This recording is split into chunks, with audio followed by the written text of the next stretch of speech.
Quebrar uma objeção, que normalmente o cliente ele vai te dar algumas objeções no decorrer da venda. Mas o não do cliente não necessariamente quer dizer que ele quer. Por isso que você, como vendedor, não pode aceitar o primeiro não como resposta.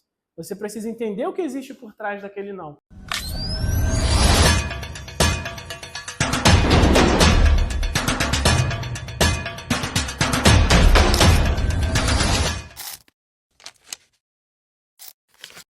Quarto passo, antes de a gente entrar no quarto passo, qual é o primeiro passo? Apresentação Ou sondagem. Segundo? Não, sondagem é o segundo. Fala, mulher, pra fora! Sondagem. Sondagem é o segundo. Terceiro, apresentação do produto. Tá. Quarto passo, quebra de objeção. Sempre que tiver em treinamento, gente, traz material de anotação. Isso vai ajudar vocês, pode ter certeza. Quebra de objeção. O que é quebra de objeção? Alguém responde. Quebra de objeção é você. Calma, um monte de cara. Pega o bombom, todo mundo quer falar, né? Isso é uma estratégia, inclusive, tá? A pessoa, pela primeira vez, ela já bota um obstáculo para não querer comprar o seu produto. Sim. Aí você vai e tenta quebrar aquilo ali. Mas, Não, já mereceu, já. Não, Tava deixando você desenvolver. Lembrei de você falar, me chamar para ir para Disney. Sim, sim. Aí eu falei que não. Aí você quebrou, você me deixou sem argumento. E isso é o quebrar a objeção. Porque o quebrar a objeção, vou pegar esse exemplo que você falou do convite para Disney. Quebrar uma objeção, que normalmente o cliente ele vai te dar algumas objeções no decorrer da venda. Mas o não do cliente não necessariamente quer dizer que ele quer. Por isso que você, como vendedor, não pode aceitar o primeiro não como resposta. Você precisa entender o que existe por trás daquele não. Eu vou pegar o exemplo do convite para Disney que o Percy falou. E digamos que fosse real esse convite, que foi exatamente isso que eu fiz com ele. Falei, Percy, se eu te chamo para ir para Disney, aproveitar esse feriadão, esse final de semana comigo, vamos? Qual inicialmente foi a primeira resposta dele? Não, porque eu tenho a igreja que eu estou de frente. Tenho compromisso, tenho outras coisas. E aí, como eu quebrei essa objeção? Não, fica tranquilo, que eu já tenho uma pessoa para estar no seu lugar, para assumir a igreja, você vai poder viajar tranquilo e você não vai precisar se preocupar. Aí eu falei outra coisa. Aí ele me deu outra objeção. Qual foi a outra objeção? Mas aí, no caso, não iria ser minha esposa. Aí ele me deu a objeção da esposa. Aí eu quebrei essa objeção. Não, sua esposa vai com a gente.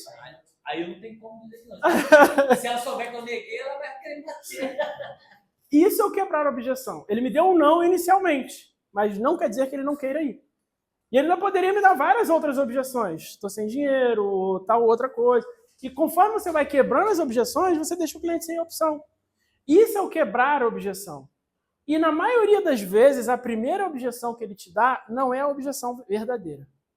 Não quer dizer que o cliente está mentindo. Pode ser que realmente seja uma objeção, mas às vezes o cliente ainda não entendeu o produto, às vezes ainda tem alguma dúvida, às vezes você ainda não gerou valor suficiente para ele entender de fato a sua proposta. Porque nesse ponto aqui você já passou o preço para ele, às vezes ele está meio tímido de falar que está caro, dependendo do perfil, né? E pode existir várias outras objeções por trás daquele primeiro não. Nunca aceite. E eu vou te dizer que o vendedor, na realidade, ele não tem que aceitar nenhum não como resposta, né? Mas o não, às vezes, de fato, só vai ser um não mesmo quando ele te dá pelo menos uns 3 nãos. Não estou dizendo que você não pode continuar tentando insistir ou persuadir ou mostrar de fato para ele. Mas, normalmente, o não só é um não de verdade a partir do 3º, 4º não. Ou seja, se ele te deu o primeiro não, não desiste. Porque, às vezes, aquela não é de fato o que vai fazer ele não ir. Ele me deu 3 nãos. Os 3 nãos eu quebrei a objeção. Aí, agora vamos, então. Você percebe o que é quebrar uma objeção? O meu filho mesmo, meu pai, isso aí não dá certo. Estou no outro, que não sei o que, ele acabou que está fazendo comigo. E sabe onde está morando? Está em Brasília. Já precisou do repórter, meu Deus do céu. Aí, ainda bem que atendimento é nacional, né? Principais objeções. Normalmente, as principais objeções. Preço. Só que pensa o seguinte, e isso é um alerta para você, vendedor. Se você tem muita objeção de preço, é porque você não está sabendo gerar valor. E na maioria das vezes, não é o preço. Isso eu posso provar para vocês por N formas que na maioria das vezes não é o preço. Não estou falando que o preço não é importante e não estou falando que às vezes de fato é o preço, porque às vezes de fato é. Às vezes é um produto que sai da realidade do cliente que realmente ele não pode pagar. Mas na maioria das vezes não é o preço. Na maioria das vezes está ligado ao seu atendimento. Deixou a desejar em algum ponto. Então isso é um ponto de alerta. Deixei de fechar a venda por causa de preço? Quer dizer que o problema é o preço? Não, porque se fosse o preço você não fecharia outras. Já é um ponto. Pode ser alguma falha na comunicação, você não conseguiu gerar valor suficiente, você não gerou segurança para a pessoa do outro lado. Pode ser vários pontos. Estou falando que não é, que pode ser também. Mas na maioria das vezes não é. Tá? E aí tem várias outras coisas que também envolvem preço. Existem outras objeções também, enfim. Não dá tempo de a gente falar sobre todas as outras. Isso aqui também é um treinamento inteiro só sobre isso aqui. Mas lembra que sempre a maioria vai estar ligada ao preço. Tá? A maioria. Mas é um alerta para você. Tá? Se preço você não está sabendo gerar valor, pode ser o atendimento ou algumas outras coisas. Tá? Vamos lá. Qual é o primeiro passo? Apresentação. Eu acho que eu mereço. Segundo passo?